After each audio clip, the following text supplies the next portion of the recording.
Hello everyone, welcome to এডুকেটামে তোমাদের সকলকে স্বাগত।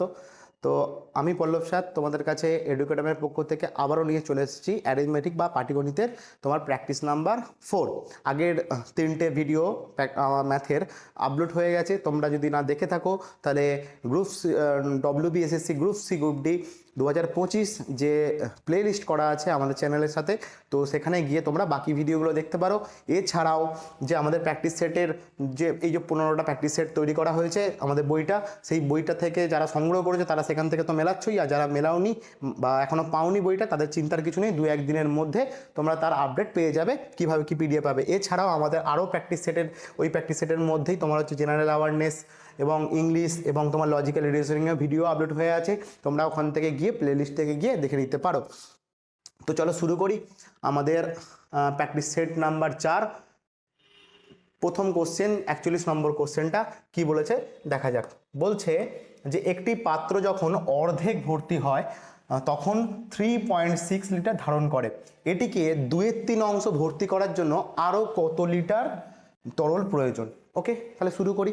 আচ্ছা, এটা বোঝার আগে তুমি আগে একটু নর্মাল একটা ছবি আঁকি। আমি ধরি এটা একটা পাত্র, এর কি বলেছে অর্ধেক ভর্তি আছে, মানে এর আমি এই পোর্শনটা ধরলাম অর্ধেক, মানে এটা হাফ অংশ। তাহলে অর্ধেক অংশ ভর্তি হয়ে আছে 3.6, মানে এই যে পোর্শনটা ধরো আমি ভর্তি হয়ে আছে এইটা কত 3.6 লিটার। ওকে, এটা 3.6 লিটার অর্ধেক ভর্তি হয়ে আছে। তাহলে আমাকে একটা জিনিস বলো, যদি আমি এটাকে পুরোটা ভর্তি করি, যদি পুরোটা করতে চাই তাহলে কি অর্ধেক যদি 3.6 হয় তাহলে আরও 3.6 দিলে পুরোপুরি ভর্তি হয়ে যাবে, মানে এই পুরোটা তাহলে কত 7.2। কেন স্যার? 36 দুগুণে 72, 7.2 লিটার। ওকে, তাহলে এটা পুরোটা টোটালটা। এবার আমাকে বলেছে দেখো এটিকে কত ভর্তি করতে হবে, 3/2 ভাগ বা 2/3 অংশ, মানে কত অংশ 2/3 অংশ বা 3 ভাগের মধ্যে 2 ভাগ। তাহলে আমাকে বলো তোমরা, এই যে তোমার 3, এই 3-এর ভ্যালুটাই কি 72 নয়? বলো হ্যাঁ। হ্যাঁ স্যার, এই তো 3-এর মধ্যেই তো করতে বলেছে 2, তাহলে 3-এর ভ্যালুটাই যদি 72 হয় তাহলে 1-এর ভ্যালু কত হবে বলো? 24, 3 24 72, মানে 2.4। আর আমাকে জানতে চাইছে 2 অংশ ভর্তি, মানে 3 ভাগের মধ্যে 2 ভাগ, তাহলে 2-এর ভ্যালুটা কত? 2-এর ভ্যালুটা 4.8 লিটার। ওকে, তাহলে এই যে দেখেই এবার তোমরা উত্তর করে দেবে কোনটা 4.8 লিটার। কিন্তু বাবা একটু ভুল হয়ে যাবে, একটু দাঁড়িয়ে যাও, একটু ওয়েট করে যাও, ভালো করে কোশ্চেনটা পড়ো। কি বলছে? বলছে আরও কত লিটার তরল প্রয়োজন ভর্তি করার জন্য, 2/3 অংশ ভর্তি করার জন্য। তার মানে কি টোটালটা তোমার কত? টোটালটা তোমার হচ্ছে এইখানে, টোটালটা হচ্ছে তোমার এই 2/3 অংশ ভর্তি করতে গেলে 4.2, আর আগে থেকে তোমার তো 3.6 ভর্তি হয়ে আছে, তাহলে 4.8 থেকে যদি আমি 3.6 বাদ দিই তাহলে এক্সট্রা কতটা ভর্তি হতে হবে সেটা পাবো। তাহলে এখান থেকে কত হবে দেখো 2, আর এটা কত হবে 1, মানে 1.2 এক্সট্রা লাগবে। অপশান নাম্বার বি হবে উত্তর, 1.2 লিটার, যেটা হচ্ছে তোমাকে আরও এক্সট্রা ভর্তি করলে তবে ওটা তোমার হচ্ছে 2/3 ভাগের 2 অংশ হবে। ওকে, আশা করি বুঝতে পেরেছো। নেক্সট অঙ্কে যাই, চলো দেখো 42 নম্বর কোশ্চেন আজকে প্র্যাকটিস সেটের 4-এর। দেখো বলছি একটি সংখ্যার 20% 1-এর 30 হলে সংখ্যাটি হবে, মানে একটা সংখ্যা আমি ধরছি এক্স, ঠিক আছে, সেই সংখ্যাটা 20% মানে হচ্ছে 20/100, এটা আমরা জানি। এইটা বলেছে সমান 1-এর 30, তাই তো বলেছে এর কোনো একটি সংখ্যার 20% হয় 1-এর 30। দেখো এখানে শূন্য শূন্য কাটাকাটি যদি আমি করি তাহলে কতই পড়ে থাকছে x = 1/6, তাহলে উত্তর কোনটা হবে? অপশান এ 1/6। আহামরি কিছু ট্রিক্স নেই, ঠিক আছে, ছোট ছোট অঙ্ক ছোট ছোটোভাবে করো, কোনো অসুবিধা নেই, একটুখানি করে নিলে কিছু যায় আসবে না। চলো নেক্সট অঙ্কে যাই, আশা করি বুঝতে পেরেছো। 43 নম্বর কোশ্চেন। দেখো আজকে 43 নম্বর কোশ্চেনটা কি বলেছে, খুব ভালো কোশ্চেন। বলছে 10 অঙ্কের সংখ্যা, একটা সংখ্যা দিয়েছে তোমাকে, এরকম একটা বড় সংখ্যা দিয়েছে, এই সংখ্যাটা 72 দ্বারা বিভাজ্য হলে এইটার ভ্যালু জানতে চেয়েছে। আচ্ছা, এইরকম টাইপের অঙ্ক যারা তোমরা রেলের পরীক্ষা দিয়েছো বা এসএসসি 1 বছর আগে এসএসসির পরীক্ষা দিয়েছো, এসএসসি বলতে স্টাফ সিলেকশন কমিশনের সিএইচএসএল, সিজিএল, এমটিএস, তারা কিন্তু এরকম কোশ্চেনের সঙ্গে পরিচিত আছো। কারণ কি এটা টিসিএস যে তোমার টেন্ডার নিত, যখন পরীক্ষা নিত তোমাদের ভেন্ডারে, তো তাদের এটা ফেভারিট কোশ্চেন ছিল। এখন তোমরা রেলের ক্ষেত্রে যেহেতু টিসিএস রয়েছে, এখনও পরীক্ষা নিচ্ছে রেলের, এনটিপিসি বলো, এএলপি বলো, ঠিক আছে, যেই বলো, যাই পরীক্ষা নিক রেলের, সেগুলো সব কিন্তু টিসিএস নিচ্ছে। তার ক্ষেত্রে কিন্তু এই কোশ্চেনটা খুব খুব ইম্পর্টেন্ট তোমাদের জন্য, এবং এমনি যে কোনো পরীক্ষার জন্য ইম্পর্টেন্ট। তাহলে দেখো তোমরা কিভাবে করব স্যার, এইটা করার জন্য একটা টেকনিক তোমাকে ইউজ করতে হবে। দেখো কত দিয়ে ভাগ করতে বলেছে, বলছে 72 দিয়ে ভাগ করলেই পুরো সংখ্যাটা ভাগ হয়ে যাবে, কিন্তু এখানে একটা গন্ডগোল আছে। দেখো এ আর বি একটা অ্যাড হয়ে আছে, তাদেরই আবার ভ্যালু জানতে চাইছে, তাই তো? তাই তোমাকে এখানে একটা জিনিস বার করতে হবে যে এর উৎপাদক বার করতে হবে, এমনই উৎপাদক বার করতে হবে যার ডিভিজিবিলিটি রুল তুমি ফলো করাতে পারো। কীরকম স্যার, আমি যদি ধরি 8 আর 9, মানে 8 9 72, হ্যাঁ 8 9 72 মানে কি 8 দিয়েও সংখ্যাটা ভাগ যাবে না, যে সংখ্যা 72 দিয়ে ভাগ যায় সে তাকে 8 দিয়ে ভাগ করলেও মিলবে এবং তাকে 9 দিয়ে ভাগ করলেও মিলতে হবে, কারণ আমরা এটা জানি যে কোনো সংখ্যার যদি একটা সংখ্যা যদি ভাগ যায় তার উৎপাদক দিয়েও সেই সংখ্যাটাকে ভাগ যেতে হবে। এবং এবার তোমাদের মনে একটা প্রশ্ন আসবে, স্যার কেন আপনি স্যার 8ই বললেন, কেন স্যার 9ই বললেন, অন্য কিছু বললেন না, 36 দুগুণে 72 কেন করলেন না? দেখো তুমি এইগুলো যত প্র্যাকটিস করবে তত তোমার মাথায় আসবে। এগুলো করার একটা টেকনিক আছে, সেই টেকনিকটাই তোমাকে ফলো করতে হবে। কোন টেকনিক স্যার? দেখুন একটুখানি যে এই শেষের যে সংখ্যাটা দেওয়া আছে, দেখো কত দেওয়া আছে, বি দেওয়া আছে, শেষের দিকে বি দেওয়া আছে আর মাঝে কোথাও একটা এ বসে রয়েছে। স্যার একটাই জিনিস এখানে তোমাকে হচ্ছে 8-এর ডিভিজিবিলিটি তোমাকে চেক করতে বলেছে, তাতেই হচ্ছে তোমার, ওই জন্যই তোমাকে দেখতে দিয়ে ওখানে দিয়েছে। এবার 8-এর ডিভিজিবিলিটি রুল কি স্যার? 8-এর ডিভিজিবিলিটি রুল হলো সেটাই, যদি কোনো সংখ্যার শেষের 3টে সংখ্যা 8 দ্বারা ডিভিজিবল হয় তাহলে পুরো সংখ্যাটাই 8 দ্বারা ডিভিজিবল হবে। তাহলে আমি এই সংখ্যাটা শেষের 3টে সংখ্যা 7 বি 6 এটা তুলে নিলাম, তার মানে এই সংখ্যাটা যদি 8 দিয়ে ভাগ করলে মেলে তাহলে পুরো সংখ্যাটাই 8 দিয়ে ভাগ করলে মিলবে। এবার আমি এখান থেকে বুঝবো যে এখানে কোন সংখ্যাটা থাকলে এই পুরো সংখ্যাটা 8 দ্বারা ডিভিজিবল হবে এবং বি এর ভ্যালুটা আমি সেটা পাবো। ওকে, আশা করি বুঝতে পারা গেছে। এবার দেখো যদি আমি এখানে করি স্যার কিভাবে করব, এখানের একটা ছোট ট্রিক্স আছে। যখন এটা তুমি করতে যাবে তখন সবসময় শেষের ওয়ার্ডটাকে চেক করবে। স্যার কত আছে 6, তাহলে তুমি দেখো 8-এর নামটায় 6 কোথায় যায়, 6 কোথায় আসে, দেখো 8-এর সঙ্গে যদি 2 গুণ করি স্যার 16 হয়, তার মানে লাস্টে 6 আসে। আর কোথায় আসে, দেখো 8 27-এ 56, দেখো 7-এর সঙ্গে যদি গুণ করি তাহলে 56 আসে, আর কোথাও আসে না। তাহলে আমাকে কি করতে হবে, এমন একটা সংখ্যা এখানে ভাবতে হবে যেটা এই প্রথমে তো আমি ভাগ করলে এইটার সঙ্গে করব, তাহলে এইটাখানে একটা 8-এর নামটা পড়ে, দেখো 28-এ 64 হয়, তাহলে আমি যদি এখানে 64 বসাই তাহলে এইখানে যে 6 পড়ে থাকছে, তাহলে এখানে তোমাকে হয় 16 হতে হবে, নয় 56 আনতে হবে, তবেই তুমি এই সংখ্যাটাকে ভাগ করে মেলাতে পারবে। তাহলে এবার দেখো 64 যদি করি তাহলে আমি এখানে জিনিসটা একটুখানি বেশি হয়ে যায়। দেখো 64 তুমি বসাতে গেলে এখানে তোমাকে অনেকটা বড় সংখ্যা বসাতে হবে, হচ্ছে না। দেখো 8 9 72 করতে পারি, তাহলে যদি আমি 72 ভাবি, এটা তোমাকে ইমাজিনেশন করতে হবে, তোমাকে নিজেকেই করতে হবে। যদি 72 ভাবি তাহলে দেখো এখানে 1 আসবে, কি করে আসবে, যদি আমি বি এর জায়গায় 3 বসাই, তাহলে আমি এখান থেকে বুঝতে পারলাম বি এর ভ্যালুটা কত হবে, বি এর ভ্যালুটা হয়ে গেল আমার 3, এটা আমি বার করে ফেললাম। এবার আমার পালা হচ্ছে এ এর ভ্যালুটা বার করা। কি করে বার করবো স্যার? এখানে আমাকে কি করতে হবে, এখানে আমার এ এর ডিভিজিবিলিটি রুল চেক করতে হবে। এর ডিভিজিবিলিটি রুল 9-এর ডিভিজিবিলিটি রুল চেক করতে হবে। কি করে করবো স্যার? আমি সংখ্যাটা একটুখানি লিখছি, 7 5 4 6 2 এ, একটু দেখে লিখবে, না হলে ওখানেই কাটো, কোনো অসুবিধা নেই। এ 9 7, বি এর ভ্যালু পেয়ে গেছি 3 আর 6, এই সংখ্যাটা আমাকে 9 দ্বারা ডিভিজিবল হতে হবে। তাহলে আমরা 9-এর ডিভিজিবিলিটি রুল কি জানি, যে কোনো সংখ্যার যদি সাম করা হয়, 9 ডিজিটগুলো সাম করা হয় এবং সেই সামটা যদি 9 দ্বারা ডিভিজিবল হয় তাহলে পুরো সংখ্যাটা 9 দ্বারা ডিভিজিবল হবে। তোমার হাতে অত টাইম নেই, তাহলে তুমি কি করবে, যেখানে যেখানে 9 দেখতে পাবে সেখানে সেখানে কেটে উড়িয়ে দাও। কিরমভাবে, দেখো 6 আর 3 যোগ করলে 9 হয়, 9 নিজে বসে আছে, 9 কেটে উড়িয়ে দাও। দেখো 7 8 9, ঠিক আছে, 4 আর 5-এ 9, তাহলে পড়ে থাকছে কে, দেখো 7 পড়ে থাকছে, 6 পড়ে থাকছে আর এই সংখ্যাটা এ পড়ে থাকছে। তাহলে দেখো 7 আর 6 যদি যোগ করি তাহলে 6 গুণে 12 13, 13-র সঙ্গে কোন সংখ্যা যোগ করলে 9 দ্বারা ডিভিজিবল একটা সংখ্যা আসবে, দেখো 9-এর নামটা পড়ো, 9 1 9, 9 2 18, যদি আমি এখানে 18 বানাতে পারি তাহলে এই সংখ্যাটা 9 দ্বারা ডিভিজিবল হয়। তার মানে দেখো তুমি এখান থেকে 13 পেয়ে গেছো, 13-র সঙ্গে আর কত যোগ করলে 18 হয় বলো, কত যোগ করলে, 5 যোগ করলে, তাই তো? যদি তাহলে এর ভ্যালুটা কত পেয়ে গেলাম, এর ভ্যালু পেয়ে গেলাম 5, তাহলে আমরা দুটো ভ্যালুই কিন্তু পেয়ে গেলাম। যদি না বুঝতে পারো ভিডিওটা পজ করবে, ব্যাক করবে, করে দেখে নিও, আশা করি খুব ভালো অঙ্ক, খুব সুন্দর অঙ্ক, তোমাদের পরে কাজে লাগবে। তাহলে আমরা দুটো ভ্যালুই পেয়ে গেছি, এবার আমি যেটা বার করতে বলেছে সেখানে বসাই, ঠিক আছে? যদি আমি সেখানে বসাই তাহলে কি হবে একটুখানি দেখি। দেখো বলেছে 8a, এর ভ্যালু কত 5, তাহলে 5 আর 8 এর গুণফল 5 8 40, তাহলে রুট ওভারের ভেতরে এখানে 40 মাইনাস 4 এর সঙ্গে b এর গুণ, তাহলে 4 আর b এর ভ্যালু পেয়ে গেছি 3, 3 4 12, তাহলে 40 থেকে 12 বিয়োগ করলে কত হয় স্যার? স্যার 28 হয়। 28 কে আর রুট করার দরকার নেই, কারণ অপশানও এখানে দেখতে পাচ্ছি, অপশান বি হচ্ছে তোমার রাইট অ্যান্সার, রুট ওভার 28। তাহলে এর উত্তর কত হলো? 43 নম্বর কোশ্চেনের অ্যান্সার হলো root over of 28, option D হচ্ছে রাইট অ্যান্সার। আশা করি বুঝতে পেরেছো। নেক্সট অঙ্কে যাই। হ্যাঁ চলো, আজকের 44 নম্বর কোশ্চেন প্র্যাকটিস সেট 4 এর। দেখো কি বলছে, বলছে একটি নল থেকে স্থির হারে 0.03 মিলিলিটার জল প্রতি সেকেন্ডে পড়ে, তবে প্রতিদিন কত লিটার জল পড়ে? বাহ, ভালো কোশ্চেন।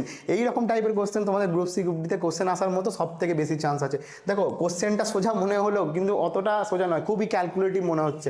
দেখা যাক, বলছে একটি নল থেকে স্থির হারে, মানে প্রতি সেকেন্ডে তোমার হচ্ছে 1 সেকেন্ড হচ্ছে 0.03 মিলিলিটার জল পড়ছে, টপ করে এরকমভাবে পড়ছে প্রতি সেকেন্ডে। বলছে তাহলে প্রতিদিন মানে হচ্ছে, দেখো একবার সেকেন্ডে বলছে আর দিনে বলছে, দিনে মানে তোমাকে সেকেন্ডে কনভার্ট করতে হবে। আচ্ছা, প্রতিদিন মানে হচ্ছে 24 ঘন্টার ব্যাপার বলছে, তাই না? 24 ঘন্টা, এবার 24 ঘন্টায় কত সেকেন্ড হয় স্যার? সারাদিনে হচ্ছে 3600 সেকেন্ড, তাহলে 60 মিনিটে হচ্ছে তোমার, 60 ঘন্টায় হচ্ছে 3600 সেকেন্ড, তাহলে 36 সঙ্গে এর সঙ্গে যদি গুণ করে দিই, তাহলে তোমার হচ্ছে টোটাল সেকেন্ডে পেয়ে যাবো, তাই তো? এটা হচ্ছে নর্মাল কনসেপ্ট। আচ্ছা, তাহলে আমাকে একটুখানি যেটা বলেছে ওই কি নিয়মই করো তুমি। 1 সেকেন্ডে তোমার কত? 0.03 মিলিলিটার তোমার হচ্ছে জল পড়ে, তাহলে তোমাকে বলছে যে এই সেকেন্ডে কত পড়বে, মানে 24 ইন্টু 3600 সেকেন্ডে তোমার হচ্ছে কত পড়বে। তাহলে আমি নর্মালি করি, তাহলে 0.03 ইন্টু 24 ইন্টু 3600। দেখো আমি গুণটা করলাম না, সময় নষ্ট করলাম না, আমি পরে গুণটা করবো। যদি শূন্য তুলি তার নিচে কত হবে? দুটো শূন্য, এই দুটো শূন্য এই দুটো শূন্য কেটে যাবে, কেটে গিয়ে এটা গুণ করে উত্তর হবে, তাই তো? এটা যদি গুণ করো তাহলে একটা যে উত্তর আসবে সেটাই উত্তর হবে, হবে না। দেখো অপশানের দিকে একবার তাকাও, তোমাকে দেখো অপশানগুলো দিয়েছে লিটারে, আর আমি এটা ক্যালকুলেশন করলাম কিসে? মিলিলিটারে। তাহলে তোমাকে এখান থেকে যেটা বেরোবে সেটা হচ্ছে মিলিলিটারেই বেরোবে, তোমাকে সেখান থেকে লিটারে কনভার্ট করতে হবে। সেই আমাদের ছোটবেলার টেকনিক, কিলো হেক্টোডেকাগ্রা ডেসিসেন্টিমিলি, কিলো হেক্টোডেকাগ্রা ডেসিসেন্টিমিলি, তোমাকে মিলিলিটার থেকে লিটারে আসতে গেলে 1000 দিয়ে ভাগ। তোমরা এই ক্যালকুলেশনটা করবে, করে কমেন্ট বক্সে আমাকে জানাবে, ঠিক আছে? ওকে, তাহলে আমি কিন্তু দেখবো, চেক করবো এটার মধ্যে কোনটা উত্তর হয়, তোমরা একটু জানিও। নেক্সট অঙ্কে যাই। তো দেখো প্র্যাকটিস সেট 4 এর 45 নম্বর কোশ্চেনটা কি বলছে, কোনো টাকা তার 1/7 বৃদ্ধি পেয়ে 40 টাকা হলে মূল টাকার পরিমাণ কত ছিল? খুব ভালো কোশ্চেন। তাহলে দেখো আমাকে বলে দিয়ে এটা ফুল টস, এরকম অংশ দেওয়া থাকলে, পার্সেন্টেজ দেওয়া থাকলে ফুল টস। তাহলে 1/7 বৃদ্ধি হয়েছে মানে কি? এটার মানেটা কি? 7 ছিল 1 বেড়েছে, তাহলে 7 থেকে 1 বেড়ে কত হয়েছে? 8 হয়েছে। এই 8-এর ভ্যালুটাই কি দিয়ে দেওয়া নেই? 40 বৃদ্ধি পেয়ে 40 হয়েছে, তাহলে 8-এর ভ্যালু যদি 40 হয় তাহলে 1-এর ভ্যালু কত স্যার? 5। তোমাকে জানতে দিচ্ছে মূল পরিমাণ কত ছিল। মূল পরিমাণ এইমাত্র বললাম 7 ছিল, 7 থেকে হয়ে 1 হয়েছে, তাহলে 7-এর ভ্যালু কত? 5 7 কে 35। এটা পেন ঠেকানোরও কোশ্চেন নয়, অপশান বি হচ্ছে তোমার রাইট অ্যান্সার, 35 টাকা। বোঝা গেছে? আশা করি বোঝা গেছে। নেক্সট কোশ্চেনে যাচ্ছি। 46 নম্বর কোশ্চেন আছে, দেখো প্র্যাকটিস সেট 4। ওকে, দুটি সংখ্যার লসাগু, এলসিএম এবং গসাগু, এগুলো ডট হবে, তোমরা একটু দিয়ে নিও, ঠিক আছে? এগুলো এরকমভাবে হয় না। তো লসাগু বা এলসিএম এবং তোমার হচ্ছে গসাগু বা এইচসিএফ হলো যথাক্রমে 315 এবং 7। তাহলে একটি সংখ্যা 35 হলে অপর সংখ্যাটি কত হবে? এইগুলো পাতি কোশ্চেন, ঠিক আছে? আমরা ছোটোবেলায়, আমি প্রথম ভিডিওতেও এরকম একটা কোশ্চেন ছিল, তোমরা একটু দেখে নিও, ঠিক আছে? তাহলে আমরা জানি, ছোটোবেলা থেকে জানি, দুটি সংখ্যার গুণফল, আমি ধরলাম একটা সংখ্যা এক্স, একটা সংখ্যা ওয়াই, এই দুটো সংখ্যার গুণফল সমান সেই সংখ্যা দুটোর এলসিএম, মানে লসাগু গুণ গসাগু। এটা আমরা ছোটোবেলা থেকে শিখে এসেছি, সংখ্যা দুটির গুণফল সমান লসাগু, সংখ্যা দুটির লসাগু এবং গুণ গসাগু। তাহলে আমাদের দেখো এখানে ভ্যালু দেওয়া আছে, দেখো 3 জনের ভ্যালু দেওয়া আছে। কি কি? একটা দেখো একটি সংখ্যা দেওয়া আছে, আমি এক্সটাকে বাদ রেখে আমি ওয়াই এর ভ্যালু ধরলাম, দেওয়া আছে কত? দেখো 35, একটি সংখ্যা 35। অপর আর তোমার হচ্ছে এলসিএম দেওয়া আছে দেখো 315, আর তোমার হচ্ছে এইচসিএফ দেওয়া আছে 7। কাটাকাটি করো না বসে বসে, দেখো 5 7 কে 35, 5 দিয়ে এটাকে কাটলে কত হবে? তোমার হচ্ছে 5 6 30 আর 3 5 15 মানে 63, তাহলে অপর সংখ্যাটা কত হবে 63। অপশান বি হচ্ছে তোমার রাইট অ্যান্সার। ওকে, নেক্সট কোশ্চেনে যাচ্ছি, আশা করি বুঝতে পেরেছো। এগুলো জল জল কোশ্চেন, এই জলের কোশ্চেনে বেশি সময় নষ্ট করবে না, তাহলে কিন্তু পরীক্ষায় তোমাদের সমস্যায় পড়বে। দেখো 47 নম্বর কোশ্চেন কি বলছে, একটা সংখ্যা দেওয়া আছে, বলছে কোন সংখ্যা দ্বারা ডিভিজিবল, মানে এখানে 4টে অপশান দেওয়া আছে, 4টে অপশানের মধ্যে 9 17 15 আর 11, এই 4টে সংখ্যার মধ্যে এই সংখ্যাটা কোন সংখ্যা দিয়ে, এই 4টে সংখ্যার মধ্যে কাকে দিয়ে ভাগ করলে মিলে যাবে। দেখো এগুলো একটা টেকনিক আছে, তুমি টেকনিক দিয়ে ভালো করে বোঝো। বলছে 2 3 1, ঠিক আছে, 2 3 1, এগুলো তোমাকে বুঝতে হবে ভালো করে, এগুলো দেখেই করে দেওয়া যায়। স্যার এখানে যখন তোমার এই 11 দেওয়া আছে 9 দেওয়া আছে, তার মানে হয় 9 দিয়ে উত্তর হবে, নয় 11 দিয়ে উত্তর হবে, কোনো কোনো সময় 17 দিয়ে উত্তর হবে, সেটা পরের কথা। দেখো 5 দিয়ে উত্তর হবে না, কারণ না ওটা বাদ দাও, ওগুলো বলে লাভ নেই, এখানে ডাইরেক্ট আমি বলছি। দেখো দেখো 2 থেকে 1 যদি যোগ করি, মানে কি আমি কার ডিভিসিবল রুট চেক করছি, আমি 11-এর ডিভিসিবল রুট চেক করছি, কারণ আমি দেখে বুঝতে পারছি এটা। তাহলে 2 এর আগে 3, 3 আর 3 কত হয় 6, তাই তো। আর তোমার এখানে দেখো 3 আর 2 যোগ করলে 5, আর 5 আর 1 6, তাহলে 6 থেকে 6 বিয়োগ করলে 0 অথবা 11 যদি আসছে, কি হ্যাঁ আসছে স্যার 0 আসছে, তার মানে এটা চোখ কান বুঝে 11 দ্বারা ডিভিসিবল। কারণ আমি আবারও বলে দিচ্ছি, এটা আগের দিনের সেটেও এরকম টাইপের কোশ্চেন একটা ছিল, আমি 11 ডিভিসিবল রুলটা বলেছিলাম, আজকেও বলে দিচ্ছি। কোনো যদি সংখ্যার জোড় ঘরের সংখ্যা আর বিজোড় ঘরের সংখ্যা, মানে কি জোড় সংখ্যা বিজোড় সংখ্যা নয়, মানে একটা করে ঘর ছেড়ে ছেড়ে যোগ করবে, একটা করে ঘর ছেড়ে ছেড়ে যোগ করবে, যে সংখ্যা দুটো তুমি পাবে তাদের বিয়োগফল যদি 0 অথবা 11 হয়, তাহলে পুরো সংখ্যাটা তোমার হচ্ছে 11 দ্বারা ডিভিসিবল। ওকে, বোঝা গেছে, এটাই হচ্ছে রুলস। নেক্সট অঙ্কে যাচ্ছি, চলো। দেখো 48 নম্বর কোশ্চেন কি বলছে, দেখো বলছে শহরের মোট লোক সংখ্যা 55% হলো পুরুষ, পুরুষ সংখ্যার 25% এবং মহিলা সংখ্যার 20% হলো 21 বছরের নিচে। যদি শহরের মোট লোক সংখ্যা 10,000 হয়, তবে 21 বছরের নিচে পুরুষ ও মহিলা সংখ্যার অনুপাত নির্ণয় করো। খুব ট্রিকি কোশ্চেন, ঠিক আছে, শুধু মুধু ফাঁসবে, কথা শুনে ফাঁসবে। তোমরা যদি চেষ্টা করো, ভিডিওটা পজ করে চেষ্টা করো, ঠিক আছে, আমি করে দিচ্ছি, দেখে নাও কি বলেছে আমাকে। বলছে একটি শহরে মোট যে লোক সংখ্যা, পার্সেন্টেজে দেওয়া আছে ফুল টস, আমি ধরে নিলাম মোট হচ্ছে তোমার 100, আমি এইখানে যাচ্ছি না, এটা যে ধরতে যাবে তারই সমস্যা হবে। কেন হবে বুঝে নাও। আমি বলছি 100 জনই ধরে নিলাম, তাহলে 100-র 55%, 100-র 55% মানে হচ্ছে তোমার 55, 100-এর 55% মানে 100-র মধ্যে 55 মানে 55, ঠিক আছে। তো বলছে পুরুষ, তার মানে এরা হচ্ছে সবাই ম্যান। আর বলছে তাহলে বাকিরা কত, বাকিটা তাহলে মহিলা, তাহলে বাকি কত, দেখো 55 যদি হয়ে যায়, 100-র মধ্যে 55 জন যদি তোমার পুরুষ হয়ে যায়, তাহলে বাকি পড়ে থাকছে 45, এটা হচ্ছে তোমার ওম্যান, তাই না, মহিলা। এবার বলছি দেখো পুরুষ সংখ্যার 25%, মানে এই যে সংখ্যাটা 55 পেয়েছি, এই 55-র 25%, এই সংখ্যার 25%, আর এবং তোমার 20% হচ্ছে মহিলাদের, মানে মহিলা কত আছে 45 জন, এর হচ্ছে 20%, এর হচ্ছে 20%। বলছে 21 বছরের নিচে। তোমার কিন্তু পরীক্ষায় কোশ্চেনটা কি জানতে চাইছে, বলছে 21 বছরের নিচে মহিলা পুরুষদের অনুপাত নির্ণয় করো। তাহলে আমার আর এইটার প্রয়োজন হবে না, কারণ কি স্যার অনুপাত যে সংখ্যা দিয়ে দেওয়া থাকুক না কেন, অনুপাত সবসময় সেমই হয়, তাহলে ওইটা ধরার আমার প্রয়োজন নেই। তুমি ডাইরেক্ট এখানে অনুপাত বার করে দাও। দেখো পার্সেন্টেজ কেটে গেল, তুমি এখান থেকে কাটাকাটি করো না, 5 দিয়ে কাটো, 5 5-এ 25, 5 9 45, আচ্ছা এদিকে 5 4-এ 20, আচ্ছা আর কিছু যাচ্ছে না তো, তাহলে 5 এদিকে 55, আর এদিকে তোমার হচ্ছে 4 9 36, তাহলে হচ্ছে উত্তর কত হচ্ছে 55:36। অপশান এ হচ্ছে রাইট অ্যান্সার, 55:36। আশা করি বুঝতে পেরেছো। খুব একটা মানে এ ছিল না, কোশ্চেনটা শক্ত ছিল না, কথা একটু ফাঁসিয়েছে, আর কিছু না। চলো নেক্সট অঙ্কে যাই। 48-49 নম্বর কোশ্চেন, দেখো দেখো কি বলছে, যদি x⁴y = 3 হয়, তবে x⁴4y - 25 এর মান কত। দেখো এটা দুরকম প্রসেসে করতে পারো, আমি দুটো প্রসেসই দেখাচ্ছি। দেখো x⁴y = আমাকে 3 দেওয়া আছে, ঠিক আছে। তাহলে আমি কি করব, আমি এখান থেকে বলতে পারি x একটা সূচকের নিয়ম, x = 3⁴1/y, এটা বলতে পারি। হ্যাঁ স্যার বলতে পারি, এটা হচ্ছে সূচকের নিয়ম। তাহলে যদি এটা বলতে পারি তাহলে এক্স এর শুধু আমি ভ্যালু পেয়ে গেছি, আমাকে বার করতে বলেছে x to the power 4y minus 25। আমি এখানে বসিয়ে দিই এক্স এর ভ্যালু কত পেয়ে গেছি এখন 3 টু দি পাওয়ার 1/y, আর উপরে তার উপরে কত আছে 4y, ঠিক আছে, মাইনাস 25, তাই তো। দেখো আমরা জানি এ টু দি পাওয়ার m, তারপর যদি আবার একটা পাওয়ারে যদি n থাকে তাহলে কি পাওয়ারে পাওয়ারে গুণ হয়, তাই a to the power m n হয়, পাওয়ারে পাওয়ারে গুণ হয়, তাহলে এখানেও আমি পাওয়ারে পাওয়ারে গুণ করব।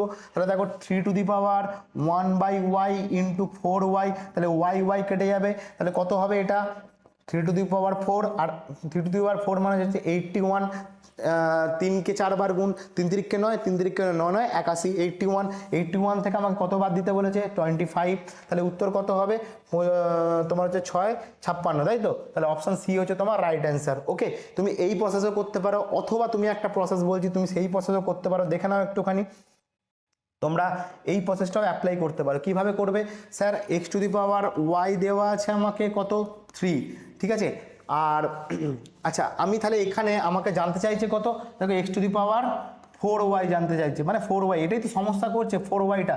তাহলে আমি এখানে যদি একেও যদি আমি 4 দিয়ে মানে 4 করি, 4-এর কিউ মানে করি তোমার হচ্ছে 4 দিয়ে গুণ করি, আর এখানেও যদি 4 দিয়ে গুণ করি তাহলে কী হবে দেখো x to the power 4y, আর এখানে তোমার হচ্ছে 3 টু দি পাওয়ার 4, ঠিক আছে, পাওয়ারে পাওয়ারে 4 দিয়ে গুণ করলাম। তাহলে দেখো এখানে আমি এইটাই তো আমাকে বলেছিল, দেখো এইখানে বসে আছে, তাহলে 3 টু দি পাওয়ার 4 মানে এখানে বসিয়ে দিই 3 to the power 4 minus 25, 3 to the power 4 মানে 81, এর থেকে 25 বাদ দিলে 56, তাহলে অপশান সি হচ্ছে আমার রাইট অ্যান্সার। যে কোনো দুটো প্রসেস তোমরা করতে পারো, যেটা তোমাদের ইজি মনে হচ্ছে। আশা করি বুঝতে পেরেছো। নেক্সট অঙ্কে যাচ্ছি, চলো। আজকের 50 নম্বর কোশ্চেন, দাও কি বলছে, বলছে দুটি ট্রেন পরস্পরের দিকে যাত্রা করে পাশাপাশি রেল লাইনে, মানে মানে তোমার হচ্ছে একটা এই দিকে যাচ্ছে পরস্পরের দিকে, মানে হচ্ছে একটা এই দিকে আসছে, পাশাপাশি রেল মানে ট্রেনটা একই লাইনে নেই, পাশাপাশি রেল, সেটা বড় কথা নয়। বলছে প্রথম ট্রেনের দৈর্ঘ্য হচ্ছে 88 মিটার এবং গতিবেগ হচ্ছে 120 মিটার, মানে প্রথমটার যে ট্রেনের দৈর্ঘ্যটা সেটা কত বলেছে 88 মিটার, আর এর স্পিডটা কত বলে দিয়েছে 120 কিলোমিটার পার ঘন্টা, তাই তো, এটাই তো বলেছে। এবং দ্বিতীয় ট্রেনটির দৈর্ঘ্য হচ্ছে তোমার 64 মিটার, আমি ধরলাম এই ট্রেনটা 64 মিটার দৈর্ঘ্য, আর এর গতিবেগও দিয়ে দিয়েছে দেখো 150 কিলোমিটার পার ঘন্টা, ঠিক আছে, এই দুটো জিনিস দেওয়া আছে। বলছে কত সেকেন্ড পরে সেকেন্ড পরে ট্রেনগুলি নিজেদের মধ্যে সম্পূর্ণভাবে অতিক্রম করবে, মানে কি কখন মিট করবে। তো আমরা যখন মিট করে মিটিং টাইম যেটা বলি, সেই মিটিং টাইমের একটা ফরম্যাট আছে, সেই ফরম্যাটটা কি, যে টোটাল ডিস্টেন্স বাই তোমার হচ্ছে রিলেটিভ স্পিড। স্যার রিলেটিভ স্পিডটা কি, স্যার রিলেটিভ স্পিড হচ্ছে তখনই হয় যখন তোমার রিলেটিভ কোনো ঘটনা ঘটে, মানে কি রিলেটিভ স্পিড তখনই হয় যখন কোনো রিলেটিভ স্পিডের ঘটনা ঘটে, মানে কি যখন যদি দুটো ট্রেন একই দিকে যায়, ঠিক আছে, তখন একটা রিলেটিভ স্পিড একে অপরের সাপেক্ষে। আবার তোমার হচ্ছে যখন দুটো ট্রেন অপোজিট দিকে আসে, মানে কি এও এদিকে আসছে আর এদিকে আসছে, দু রকম ঘটনা ঘটে রিলেটিভ স্পিডের ক্ষেত্রে। যখন তোমার হচ্ছে একই দিকে যায় তখন এর যে স্পিড যদি এক্স হয়, এর যদি ওয়াই হয়, তাহলে এদের মধ্যে আমাকে কি করতে হয় এক্স মাইনাস ওয়াই করতে হয়, বড়টা থেকে ছোটটা বিয়োগ। আর যদি বিপরীত দিকে আসে তাহলে এক্স প্লাস ওয়াই করতে হয়, এটা জেনে রাখো যদি না জেনে থাকো, ঠিক আছে। তাহলে এখানে দেখো আমাকে কি বলেছে, এখানে বলেছে আমার টোটাল ডিস্টেন্স কোনটা, আমরা জানি কোনো বড় যদি কোনো ট্রেন হোক তার যে নিজস্ব দৈর্ঘ্য আছে, সেটা তারা যখন অতিক্রম করে তারা নিজেদের দৈর্ঘ্যটাই অতিক্রম করে, তার মানে টোটাল ডিস্টেন্স কত, এরটা অতিক্রম করবে এরটা অতিক্রম করবে, মানে টোটালটা হচ্ছে 88 প্লাস 64। আর রিলেটিভ স্পিড কি বললাম, দেখো কোন দিকে আসছে, একে অপরের দিকে আসছে, বিপরীত দিক থেকে আসছে, তার মানে এক্স প্লাস ওয়াই মানে হচ্ছে তাদের স্পিডগুলোর যোগফল, মানে 120 প্লাস হচ্ছে তোমার 150, বোঝা গেছে। আচ্ছা তাহলে এবার দেখো, তাহলে যদি 88 64 যোগ করি তাহলে কত হবে, দেখো 8 4 12 আর 6 এখানে 15, তাই তো, তার মানে তোমার হচ্ছে 152। আর এদিকে যদি যোগ করি তাহলে কত হবে, দেখো তোমার হচ্ছে 270, তাই তো 270। এবার দেখো তোমাকে একটা জিনিস দেখো, আমি এখানে বারবার গোল পাকিয়েছি কি সেকেন্ডে জানতে চেয়েছে, উত্তরও দেখো সেকেন্ডেই আছে। তাহলে আমি যেটা এই যে আমার স্পিডটা দেওয়া আছে এটা কিসে দেওয়া আছে, কিলোমিটার পার ঘন্টায় দেওয়া আছে, তার মানে আমাকে কি করতে হবে এই কিলোমিটার পার ঘন্টা যেটা আমার বেরিয়েছে এটাকে মিটার পার সেকেন্ডে নিয়ে যেতে হবে, তবে তোমার সেকেন্ডে আসবে। দেখো উপরেরটা মিটারে দেওয়া আছে, তাহলে আমরা কি জানি কিলোমিটার পার ঘন্টা যদি দেওয়া থাকে সেখান থেকে মিটার পার সেকেন্ডে যদি নিয়ে যেতে হয় তাহলে আমাকে 5-এর 18 দিয়ে গুণ করতে হয়, আর উল্টোটা যেতে গেলে মিটার পার সেকেন্ড থেকে কিলোমিটার পার ঘন্টা যেতে গেলে 18/5 দিয়ে গুণ করতে হয়। এটা কোত্থেকে আসছে? এই কিলোমিটার, 1000 কিলোমিটার আর তোমার দিকে তোমার ঘন্টা 3400, ওখান থেকে কাটাকাটি করেই আসছে। ঠিক আছে, অতখানি বড় বড় সংখ্যা দিয়ে গুণ করার থেকে ছোট সংখ্যা দিয়ে গুণ করা ভালো। তাহলে এখানে আমার কি হবে? এর সাথে 5-এর 18 দিয়ে গুণ করতে হবে, তাহলেই আমি টাইমটা পাবো, মিটিং টাইমটাই পাবো। আমি যে ডাইরেক্ট বললাম এটা মিটিং টাইমেরই সূত্র, তাই তো? তাহলে এখান থেকে তোমরা ক্যালকুলেশনটা করবে, ক্যালকুলেশনটা করে যেটা উত্তর হবে তোমরা কমেন্ট বক্সে সেটা জানাবে। ওকে, অ্যাপ্রক্স একটা উত্তর আসতে পারে, দেখেই মনে হচ্ছে কাটাকাটি যাবে না, তো অ্যাপ্রক্স একটা উত্তর আসবে। তাহলে যেটা উত্তর আসবে মোটামুটি সেটা, এখানে আনুমানিক উত্তর এলেও চলে। তাহলে নেক্সট অঙ্কে যাই। দেখো কমেন্ট বক্সে তোমরা কিন্তু এর উত্তর দেবে, ঠিক আছে? আচ্ছা, 51 বলছে এক ব্যক্তির একটি নৌকায় স্রোতের অনুকূলে কোনো স্থানে গিয়ে ফিরে আসতে মোট 5 ঘন্টা সময় লাগে। মানে কি, একটা স্রোত এরমভাবে নৌকা বইছে, একটা স্রোত আছে, সেখানে নৌকা আছে, সেই নৌকাটা বইছে, সেই নৌকাটা একবার এইখান থেকে এই স্থান থেকে এই স্থান পর্যন্ত গেছে, গিয়ে আবার ফিরে এসেছে, মানে গেছে একবার ফিরে এসেছে, তার মানে একবার অনুকূলে গেছে আর একবার প্রতিকূলে ফিরে এসেছে। টোটালটা টাইম লেগেছে কত? 5 ঘন্টা। মানে গেছে ফিরে এসছে, টোটাল টাইম লেগেছে 5 ঘন্টা। স্থির জলে নৌকার বেগটা বলে দিয়েছে তোমাকে 10 কিলোমিটার পার ঘন্টা, আর স্থির বেগে স্রোতের বেগ বলে দিয়েছে 4 কিলোমিটার পার ঘন্টা। তাহলে স্থান দুটির মধ্যে দূরত্ব কত, মানে এই টোটাল ডিস্টেন্সটা জানতে চাইছে। স্পিড, টাইম অ্যান্ড ডিস্টেন্সের সূত্রই হচ্ছে একটাই, সেটা হচ্ছে কি, speed is equal to distance by time. এটাকে তুমি চাইলেও অগ্রাহ্য করতে পারবে না, এটা তোমাকে রাখতেই হবে মাথায়, না হলে তুমি অঙ্ক করতে পারবে না যতই তুমি শর্টকাট শিখে যাও। ঠিক আছে, দেখো এবার এখানে তাহলে আমাকে এখন একটা কনসেপ্ট আমাকে কি বলেছে দেখো। তাহলে এখানে দেখো একটা জিনিস, তাহলে একটা এখানে কন্ডিশন দেওয়া আছে কি, টোটাল আমার 5 ঘন্টা লেগেছে। তাহলে আমি এখানে কি করবো স্যার?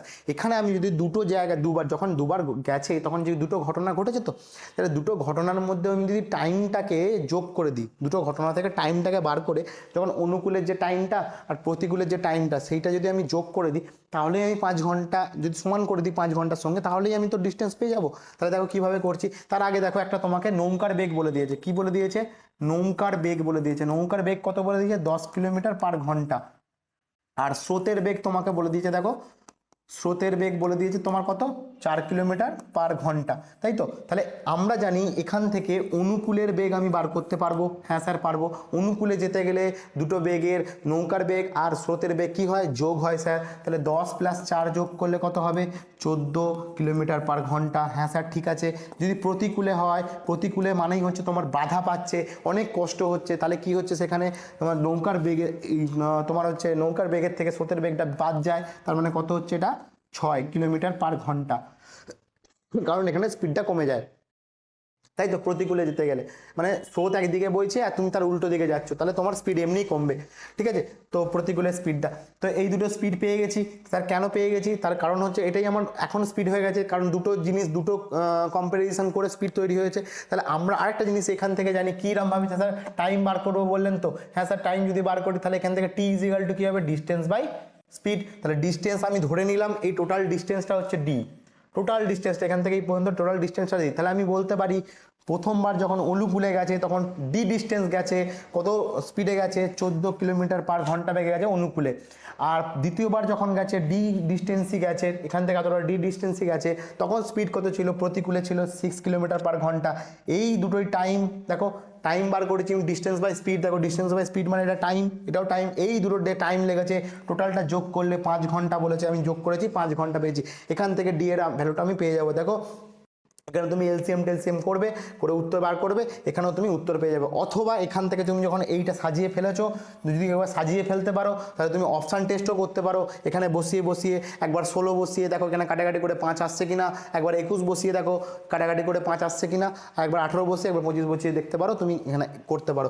অথবা তুমি এখানে তুমি নর্মালি তুমি এলসিএম করেও তুমি করতে পারো, কোনো অসুবিধা নেই। এখানে ডি এর ভ্যালুটা আমি আর করছি না, তোমরা এটাও করবে, হোমওয়ার্ক থাকলো, তোমরা কমেন্ট সেকশনে এর অ্যান্সার দেবে। চলো নেক্সট অঙ্কে যাচ্ছি। দেখো কি বলেছে দেখো, বলছে দুটি সংখ্যার যোগফল 27 এবং গুণফল হচ্ছে 182 হলে ছোট সংখ্যাটি কত? দেখো এর থেকে পাতি কোশ্চেন কিছু হয় না, ঠিক আছে। এরকম এরকম কোশ্চেন হচ্ছে তোমাদের ফুল টস, এইগুলো যদি তোমরা অ্যাভয়েড করে চলে আসো স্যার খুব সমস্যা হয়ে যাবে। দেখো অনেকেই করবে স্যার দুটো সংখ্যার যোগফল, তাহলে একটা সংখ্যা এক্স ধরি একটা সংখ্যা ওয়াই ধরি, তাহলে এই দুটো 27 বলে দিয়েছে, আর সংখ্যা দুটোর গুণফল মানে এক্স ইন্টু ওয়াই বা এক্স ওয়াই ইজিক্যাল টু 182 বলে দিয়েছে, তাহলে স্যার এখানে কি করবে, এই দুটোকে স্কোয়ার করে দিই, হ্যাঁ হবে হবে, কিন্তু তোমার চাকরি হবে না, ঠিক আছে। তুমি বহু টাইম লেগে যাবে তোমার এইসব অঙ্কগুলো করতে। দেখো এখানে তোমাকে একটা তোমার চোখে আই কন্ট্যাক্ট তোমার হচ্ছে সব থেকে ভালো রাখতে হবে, তোমার হচ্ছে চোখে দেখার জিনিসটা সবচেয়ে ভালো রাখতে হবে, নাহলে তুমি এইসব অঙ্ক করতে পারবে না। দেখো এখানে তোমার দেখো সেই তোমাকে তো আর এখন যোগ বিয়োগ দেয়নি, তোমাকে ডাইরেক্ট জানতে চাই যে ছোট সংখ্যা বা বড় সংখ্যা যদি জানতে চায়, তাহলে তোমার সংখ্যাগুলো তো এর মধ্যেই আছে, কি বলো আছে তো? তাহলে দেখো না একটু চেক করে, তোমাকে অপশানে ওরকমই দেবে, ছোট সংখ্যা বড় সংখ্যা দুটোই দিয়ে থাকবে, নাও এবার তুমি করো। দেখো আমি যদি বলি 16 আর যদি 12টায় ধরি, 16 আর 12 যোগ করলে কি 27 হয়? স্যার হয় না তো, তাহলে এই দুটো কোশ্চেন উত্তর হবেই না, এটা বাদ দিয়ে দাও উত্তর, তার মানে এই দুটোর মধ্যে থাকে। 14 আর 13 যোগ করো কত হয়? 27 হয়? স্যার হয় তো, তাহলে এটা স্যাটিসফাই করছে তো 14 আর 27। তাহলে এবার দেখো এবার এইটা স্যাটিসফাই করাও এক্স আর ওয়াই, মানে তোমার হচ্ছে 14 আর 13 গুণ করে দেখো 182 হচ্ছে কিনা, হ্যাঁ স্যার হচ্ছে তো, 14 আর 13 গুণ করলে 182 হচ্ছে, তাহলে এইটাই হচ্ছে সেই দুটো সংখ্যা, একটা হচ্ছে 14 একটা হচ্ছে 13। তোমাকে জানতে চেয়েছে ছোট সংখ্যাটা কোনটা, বলো 14 আর 13 মধ্যে ছোট সংখ্যা কোনটা? 13, তাহলে অপশন ডি হচ্ছে তোমার রাইট অ্যান্সার, ব্যাস অঙ্ক হয়ে গেল, কিচ্ছু করার দরকার নেই সব, ঠিক আছে। নেক্সট অঙ্কে যাই।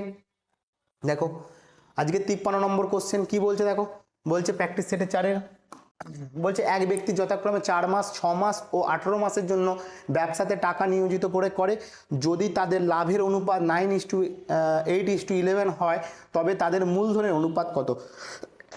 এই সেম অঙ্ক আমি সেম টাইপের কোশ্চেন আমি আগের সেটেও বলেছি তোমাদেরকে, তোমরা একটু দেখে নিও প্রিভিয়াস কোশ্চেনগুলো। আমি বলছি তোমাকে শোনো, তোমাদের লাভ ছাড়া ক্ষতি হবে না, তোমরা একটু দেখে নিও প্লিজ, ঠিক আছে। তো দেখো আমি এখানে কি এখানে কনসেপ্টটা কি, কনসেপ্টটা হচ্ছে একটাই কনসেপ্ট, সেটা কি, সেটা হচ্ছে আমরা জানি ইনভেস্ট রেশিওর সঙ্গে যদি আমি টাইম রেশিও গুণ করি তাহলে আমরা প্রফিট রেশিও পাই, এটাই হচ্ছে মেন কনসেপ্ট পার্টনারশিপের অঙ্কের ক্ষেত্রে। এইটা যদি তুমি ভুলে যাও তাহলে তুমি কোনো অঙ্কই করতে পারবে না, এটা হচ্ছে মাথায় রেখে দাও। তাহলে এবার দেখো তোমাকে এখানে তিনজনের কি দেওয়া আছে, এগুলো মাস মাস মাস দিয়ে টাইমটা দেওয়া আছে, আর এটা যে দেওয়া আছে এটা কি সাথে লাভের লোভ মানে প্রফিট রেশিও দেওয়া আছে। তার মানে দেখো আমি যদি এইরকমভাবে বলি যে ইনভেস্ট রেশিওটা আমি জানি না, ঠিক আছে, কত ইনভেস্ট রেশিও সেটা আমি জানি না, আমি এরকমভাবে ফাঁকা রাখলাম। টাইম রেশিওটা আমাকে বলে দিয়েছে কত, দেখো 4:6 সবাই মাস আর এটা 18, তো একটু কাটাকাটি যাবে, একটু পড়ে নিই। দেখো 2 দিয়ে কাটলে 2 দিয়ে কাটলাম এটা 2, এটা কাটলে 3 আর এটা কাটলে 9, আর যাবে কি? আর যাবে না, তাহলে টাইম রেশিওটা কত 2:3:9, তাই তো। আচ্ছা এই দুটোকে যদি আমি গুণ করি, এই মাত্র বললাম টাইম রেশিওর সঙ্গে প্রফিট ইনভেস্ট রেশিও গুণ করলে কি পাবো? প্রফিট রেশিও পাবো। এই প্রফিট রেশিওটাই তোমাকে বলে দিয়েছে দেখো কত, 9:8:11, তাই তো।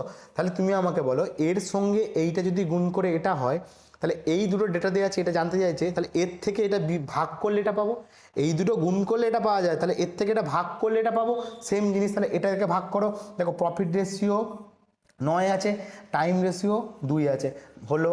আচ্ছা এটা থেকে কত 8/3, এটা কত হবে 11/9, বুঝতে পারলে?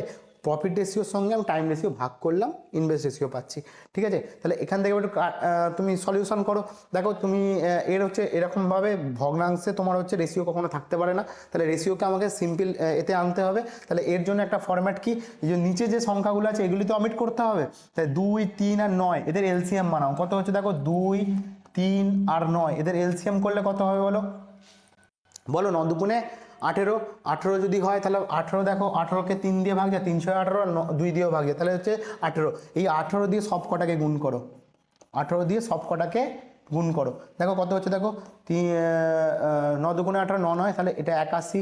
আচ্ছা এটা 3, 6, 18, 3, 6, 48, আর এটা তোমার হচ্ছে 9 দুগুণে 18, তাহলে হচ্ছে তোমার 22, তাই তো। তাহলে অপশান দেখো, অপশান এ হচ্ছে তোমার রাইট অ্যান্সার, 81, 48 আর 22, ঠিক আছে। আশা করি বুঝতে পেরেছো। ওকে নেক্সট অঙ্কে যাই চলো। দেখো প্র্যাকটিস সেটের 4 নম্বরের, প্র্যাকটিস সেটের 54 নম্বর কোশ্চেন কি বলছে, বলছে দুজন প্রাপ্তবয়স্ক এবং 3 জন শিশুর একটি প্রদর্শনী দেখার জন্য 2800 টাকা খরচ হলো, কজনের? 2 জন প্রাপ্তবয়স্ক আর 3 জন শিশু, দুজন প্রাপ্তবয়স্ক, 3জন শিশু। একটা প্রদর্শনী দেখা যেখানেই গেছে, মেলা টেলা যাই হোক, 2800 টাকা খরচ হয়েছে। যদি একটি শিশুর টিকিটের মূল্য একটি প্রাপ্তবয়স্ক লোকের টিকিটের মূল্যের অর্ধেক হয়, বাহ, এইটাই তো কনসেপ্ট ছিল।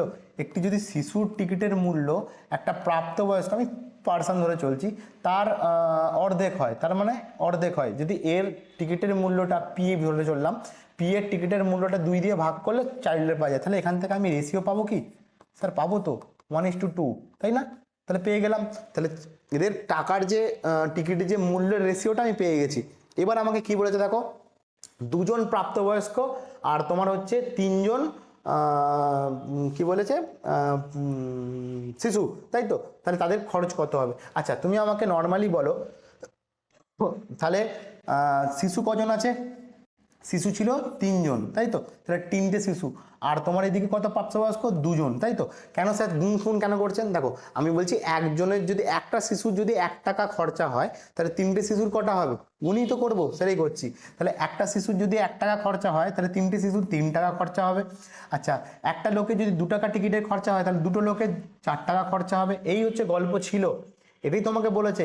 আর এই দুটোর ভ্যালুই দেখো তোমাকে বলে দিয়েছে 3 আর 4 7, এই 7-এর ভ্যালুই তোমাকে বলেছে 2800 টাকা খরচা হচ্ছে, তাই না? তাহলে 7-এর ভ্যালু যদি 2800 হয়, তাহলে 1-এর ভ্যালু কত হবে? 4 7 28 মানে 400। তোমাকে জানতে চেয়েছে কার? তবে একজন প্রাপ্তবয়স্ক লোকের টিকিটের মূল্য কত। তাহলে 1-এর ভ্যালু যদি তোমার হচ্ছে 400 হয়, তাহলে একজন প্রাপ্তবয়স্কর ভ্যালু কত? 2 লিখেছি, তাহলে 2-এর ভ্যালু কত হবে? 4 2 8, 800 টাকা। তাহলে একজন প্রাপ্তবয়স্কর হচ্ছে 800 টাকা। অপশান বি হচ্ছে রাইট অ্যান্সার। আশা করি বুঝতে পেরেছো। যদি না বুঝতে পারো একবার পজ করে দেখে নিও, ব্যাক করে দেখে নিও, আশা করি বুঝতে পারবে। নেক্সট অঙ্কে যাচ্ছি, চলো। দেখো 55 নম্বর কোশ্চেনটা কি বলছে? বলছে প্র্যাকটিসের 4-এ বলছে মেয়ে ও ছেলেদের মধ্যে নির্বাচনে ভোট দেওয়ার অনুপাত হলো 2:3। যদি 10 জন মেয়ে এবং 5 জন ছেলে আরও ভোট দিত তবে অনুপাত কত হতো?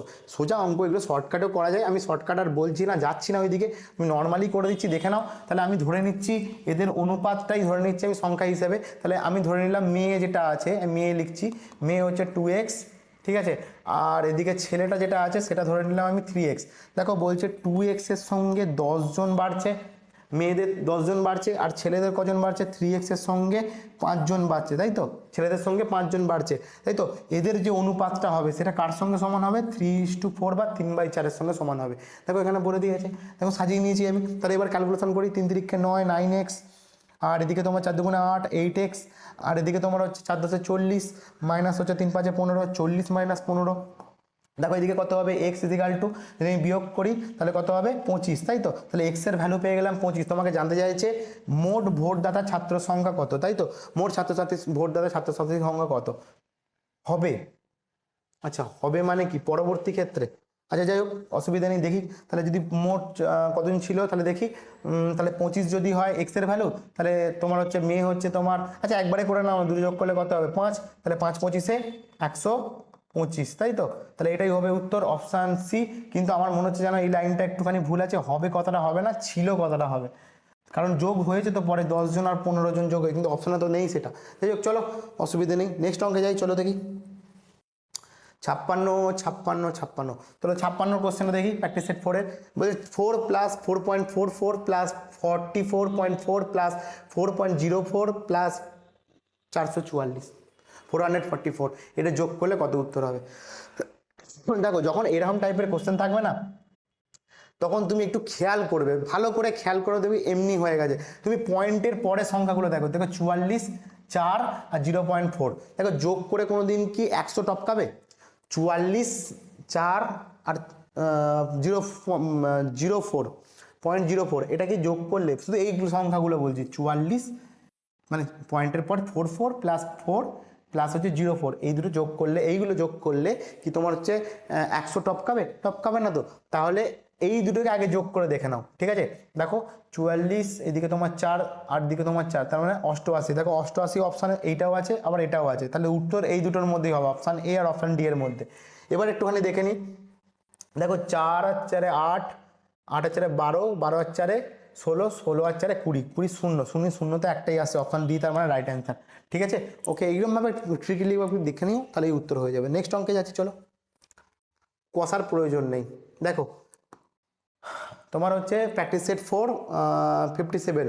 দেখো তোমাদের ফ্র্যাকশন আছে, ফ্র্যাকশন থেকেই কোশ্চেন এগুলো, ঠিক আছে। আগেরটাও ফ্র্যাকশনারি কোশ্চেন ছিল, তোমাদের সিলেবাসে ফ্র্যাকশন আছে।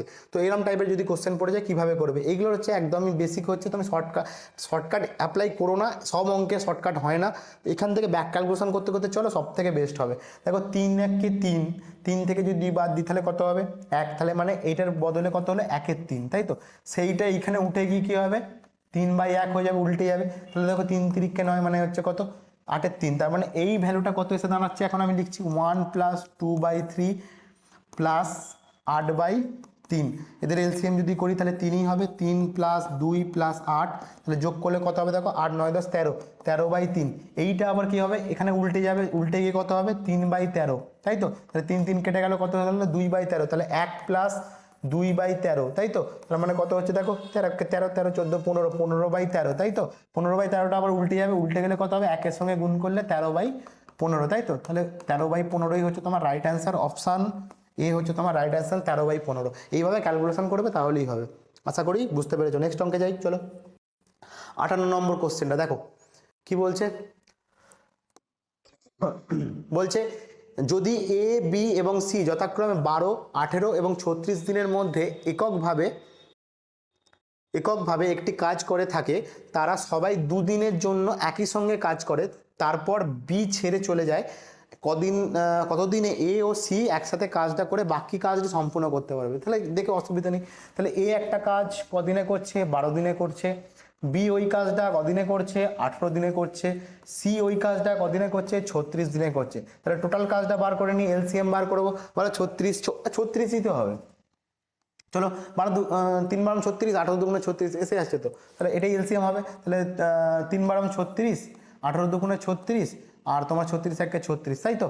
তাহলে টোটাল কাজ তোমাদের হচ্ছে ওরা কত হচ্ছে 3 4 5 1 6, তাই তো। তাহলে 6 ইউনিট করে তাদের এফিসিয়েন্সি। আমি আর এগুলো বলছি না, আমি আগেও বলে রেখেছি এটা টোটাল ওয়ার্ক, ঠিক আছে। আমি আর এগুলো নিয়ে ডিসকাস করছি না, আগের ভিডিওগুলো দেখে নিও, আশা করি এগুলো বুঝতে পারবে, ঠিক আছে। তাহলে টোটাল কাজ হচ্ছে তোমার 3 4 5 6, তাহলে 6 ইউনিট হচ্ছে টোটাল তাদের এফিসিয়েন্সি। তারা সবাই দুদিন কাজটা করেছে, মানে কি ইন্টু 2, 6 ইউনিট ধরে দুদিন কাজ করেছে, মানে 14 12 ইউনিট তারা কাজ করে অলরেডি ফেলেছে। তাহলে 36টা টোটাল কাজ ছিল, তার মধ্যে 12টা কাজ হয়ে গেছে, তাহলে পড়ে থাকছে কত 24টা কাজ পড়ে আছে। এই 24টা কাজ কারা করবে দেখো, বি ছেড়ে চলে গেছে বলছে, তাহলে পড়ে থাকছে কে এ আর সি। তাহলে কতদিনে কাজটা একত্রে শেষ করবে, তাহলে এ আর সি এর এফিসিয়েন্সি কত, এ হচ্ছে তোমার 3, এ হচ্ছে 3 আর সি এর এফিসিয়েন্সি হচ্ছে 1, তাহলে 3 আর 1 হচ্ছে 4, 4 এফিসিয়েন্সি 24 ইউনিট কাজ করে, 4 6 24, 6 দিন টাইম লাগবে। অপশান সি হচ্ছে তোমার রাইট অ্যান্সার, 6 দিনে বাকি কাজটা তারা শেষ করে ফেলবে।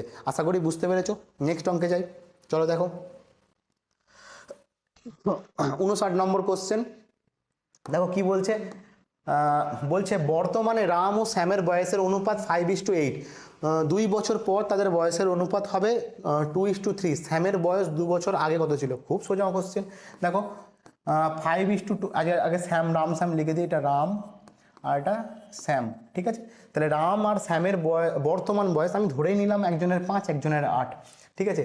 আর 2 বছর পর তাদের বয়সের অনুপাত কত বলছে, আফটার 2 বছর পর তাদের বয়সের অনুপাতটা হবে কত বলছে 2:3, তাই তো। এটা হবে। আচ্ছা আমি একটু জিনিস খেয়াল করি দেখি, দেখো যদি আমি 5 ধরি, বয়স যদি 5 ধরি, তারপর 2 বছর পর মানে বাড়বে না কমবে, বাড়বে তো। এখানে এই রেশিওটা কেমন ছোটো ছোটো লাগছে না, তাহলে একটু বাড়িয়ে নিই। তাহলে এর যে ডিফারেন্স কত আছে দেখো 1, আর এর ডিফারেন্স কত আছে দেখো 3, এই 3 দিয়ে এদেরকে গুণ করো, 1 দিয়ে ওদেরকে গুণ করো, তাহলে নতুন রেশিও পেয়ে যাবে। নতুন রেশিও কত হবে দেখো, 1 দিয়ে গুণ করলে এটা 5:8 হবে, আর 3 দিয়ে এদেরকে গুণ করলে 3 2 6, আর তোমার হচ্ছে 3 3 9, তাই তো। তাহলে রেশিও দেখো এখন পেয়ে গেছি, 5 ছিল 6 হয়েছে, 8 ছিল 9 হয়েছে, কত বেড়েছে গো দেখো, এরও 1 বেড়েছে, এরও 1 বেড়েছে। তাহলে এই 1-এর ভ্যালুটাই, এই যে একটা বললাম, এই 1-এর ভ্যালুটাই 2 বছর নয়, বলেছে 2 বছর পর, 2 বছর পর তাদের বয়সের অনুপাত হবে। তাহলে 1-এর ভ্যালু যদি 2 হয়, তাহলে আমাকে জানতে চাই শ্যামের 2 বছর পর, তাহলে শ্যাম কোনটা, শ্যাম হচ্ছে 8, তাহলে 8-এর ভ্যালু কত, 8 2 16, 2 বছর পর বলেছে, 2 বছর আগে বলেছে, 2 বছর আগে বলেছে, তাহলে আরও 2 বছর আগে, তার মানে বাদ দিয়ে দেবো, তাহলে কত হবে বলো 14। তাহলে অপশান সি হচ্ছে রাইট অ্যান্সার। স্যামের বর্তমান বয়স হচ্ছে 16, 2 বছর আগে ছিল 14। ওকে নেক্সট অঙ্কে যাই। দেখো আজকে শেষ অঙ্ক, 60 নম্বর কোশ্চেন কি বলছে দেখো, বলছে বলছে নল এ দিয়ে 15 ঘন্টা একটি ট্যাঙ্ক ভর্তি করা যেতে পারে, নল বি একই ট্যাঙ্কটাকে ভর্তি করতে 24 ঘন্টা সময় নেয়, নল সি ভরা ট্যাঙ্কটি 30 ঘন্টায় খালি করে দিতে পারে, এবং যদি সবকটি নল একই সঙ্গে খুলে দেওয়া হয় তাহলে ট্যাঙ্কটিকে সম্পূর্ণ ভর্তি করতে কত সময় লাগবে। তাহলে ঠিক আছে, করি, অসুবিধা নেই। তাহলে এ একটা ট্যাঙ্কটাকে ভর্তি করতে কত সময় নিচ্ছে, 15 ঘন্টা টাইম নিচ্ছে। বি ওই ট্যাঙ্কটা ভর্তি করতে কত সময় নিচ্ছে, 24 ঘন্টা সময় নিচ্ছে। সি ওই ট্যাঙ্কটা খালি করতে কত সময় নিচ্ছে, 30 ঘন্টা সময় নিচ্ছে। তাহলে এদের টোটাল কাজটা বার করে নিন। টোটাল কাজটা কত হবে দেখো, এটা খেয়াল রাখবে, এটা মাইনাসে কাজ করছে সিটা, হ্যাঁ খালি করছে, এরা যদি ভর্তি করছে, এটা পজিটিভ কাজ করছে, এ শুধুমাত্র নেগেটিভ কাজ করছে। তাহলে টোটাল কাজটা যদি কত হবে, তাহলে টোটাল হচ্ছে তোমার 30 30 60, তার মানে 3 3 নয় 60 120। আচ্ছা 120 দেখো এলসিএম আসছে, তাই না, 15 8 24 5, হ্যাঁ 30। তাহলে এলসিএম দেখো, যদি আমি এলসিএম পেয়ে যাই মানে টোটাল ওয়ার্ক পেয়ে গেছে 120। 120 ইউনিট হচ্ছে, তার কাজ করতেই হবে তাদেরকে। আচ্ছা 15 দিয়ে যদি 120কে ভাগ করি তাহলে কত হবে, 8 15 120। 24 দিয়ে 120কে ভাগ করলে কত হবে, 5 24 120। আর তোমার হচ্ছে এইদিকে 30 দিয়ে করলে কত হবে, 3 4 4, তোমার হচ্ছে 4 ইউনিট, তাই তো। তাহলে এই 4 ইউনিট কিন্তু নেগেটিভ কাজ করছে। আবার বলছি, ভালো করে খেয়াল রাখবে। তাহলে তারা একসঙ্গে বলেছে সবকটি নল একসঙ্গে যদি খুলে দেওয়া হয় তাহলে কি 8 আর 5 যোগ হবে, কিন্তু 4 বিয়োগ হবে, এটা মাথায় রাখবে। তাহলে 8 আর 4 5 যোগ করলে কত হবে, 13। 13 থেকে যদি আমি তোমার হচ্ছে 4 বিয়োগ করে দিই তাহলে কত হবে, 9, তাই তো।